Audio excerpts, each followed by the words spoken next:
Hello friends, welcome to SSC coaching centre. दोस्तों, आज का वीडियो बहुत इंपॉर्टेंट होने वाला है। ये प्रश्न बार बार परीक्षा में पूछे जाते हैं। अगर आप प्रीवियस ईयर का क्वेश्चन देखेंगे तो ये सभी प्रश्न आपको मिलेंगे।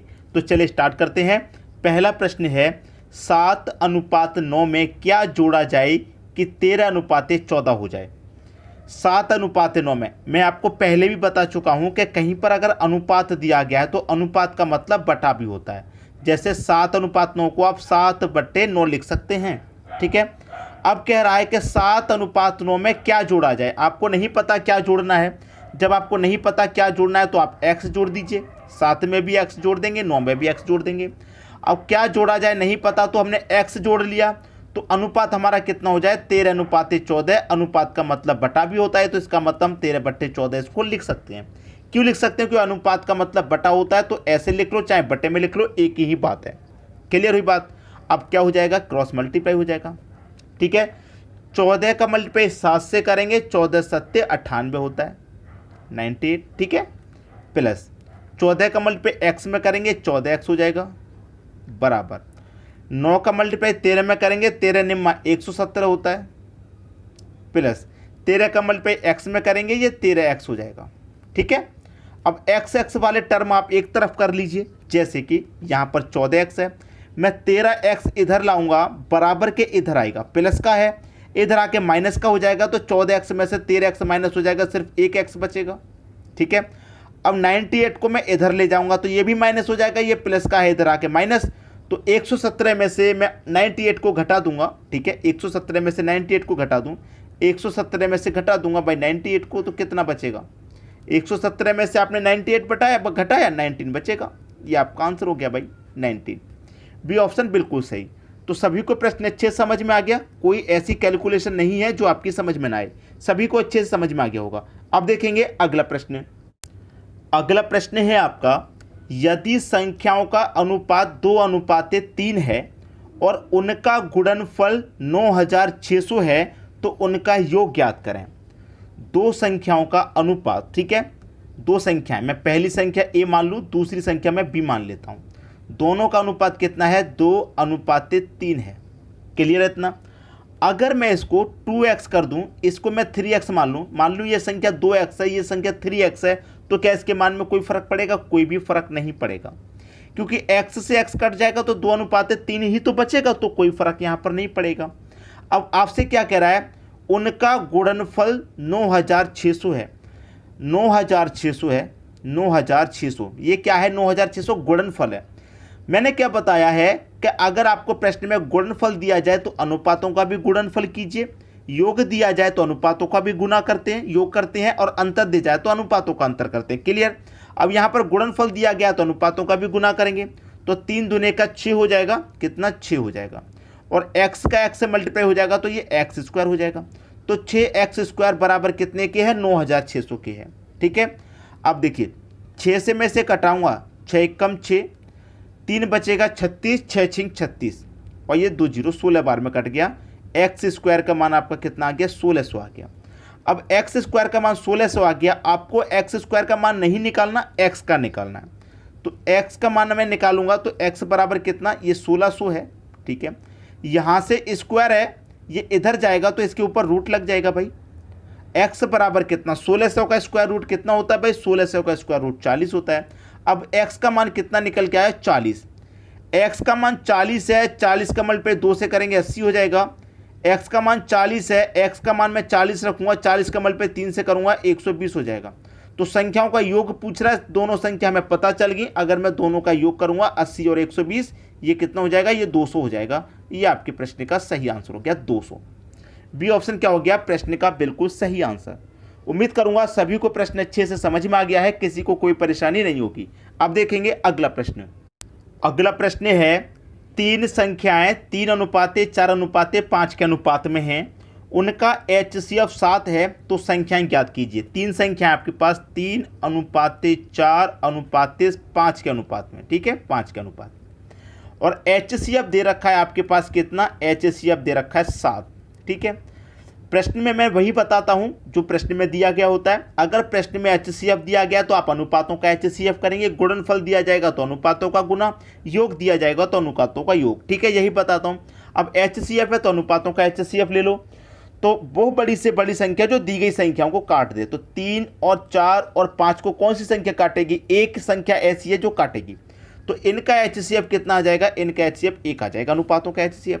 तो इस HCF में अनुपात के HCF से डिवाइड कर देंगे, 7 बार में ही तो जाएगा। तो 7 कमल पे 3 से कर दो, 7 त्रिक का 21, 7 चौक के 28, 7 पच्चे 35। पूछ क्या रहा है? तीनों संख्याएं पूछ रहा है कौन कौन सी है। तो 21, 28, 35 ये तीनों संख्याएं आपकी 21, 28, 35। ठीक है, 21, 28 और 35, बस निकल के आ गया आपका आंसर। ये तीनों संख्याएं हैं। तो प्रश्न सभी को क्लियर हो गया। अब देखेंगे अगला प्रश्न। अगला प्रश्न है, ए की आय बी से 20% अधिक है। ए और बी दो व्यक्ति हैं। ठीक है, ए की आय बी से 20% अधिक है। अगर बी की आय आपकी 100 होगी तो ए की 20% अधिक है, तो इसका मतलब इसकी 120 हो जाएगी, तभी तो ए की आय बी से 20% अधिक होगी। दोनों मिलकर 12, ये कितना है? 12,100। ठीक है, 12,100 कमाते हैं दोनों मिलकर के। दोनों की कमाई का योग दे रखा है 12,100, दोनों की कमाई का योग। अब यहां पर दोनों की कमाई का योग है तो अनुपातों का भी तो योग करेंगे। क्लियर है, अनुपातों का योग करेंगे।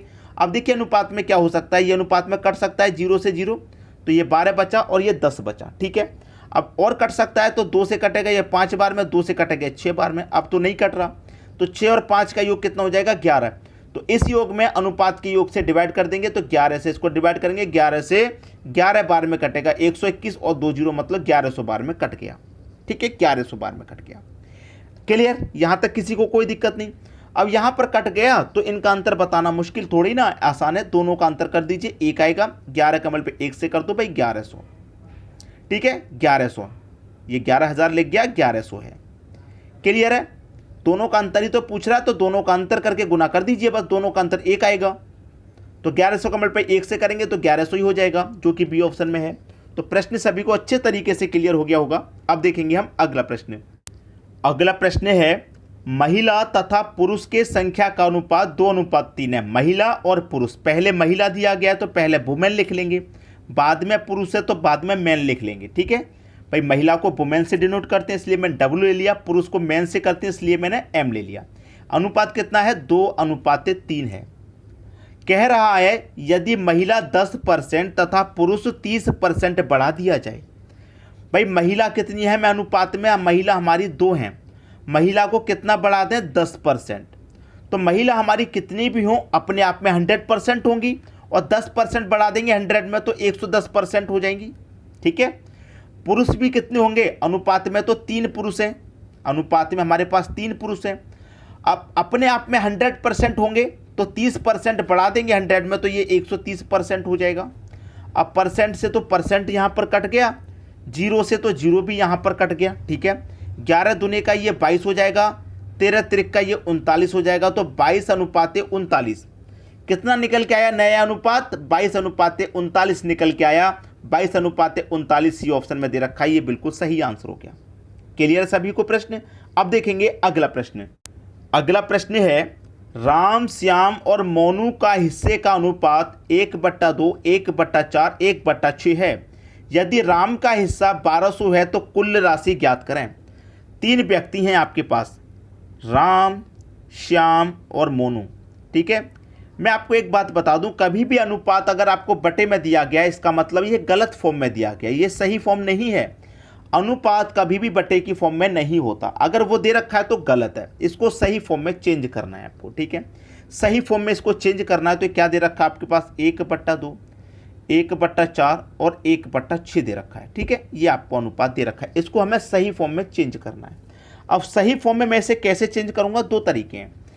पहले तो मैं दोनों का एलसीएम ले लूँ संख्याओं का, 2, 4, 6 का मैं अगर एलसीएम लूंगा तो 2, 4, 6 का एलसीएम कितना है भाई? 12। 2 से 12 को कटाएंगे, 6 बार में कटेगा, 6 कमल पे 1 से करूंगा 6 रहेगा।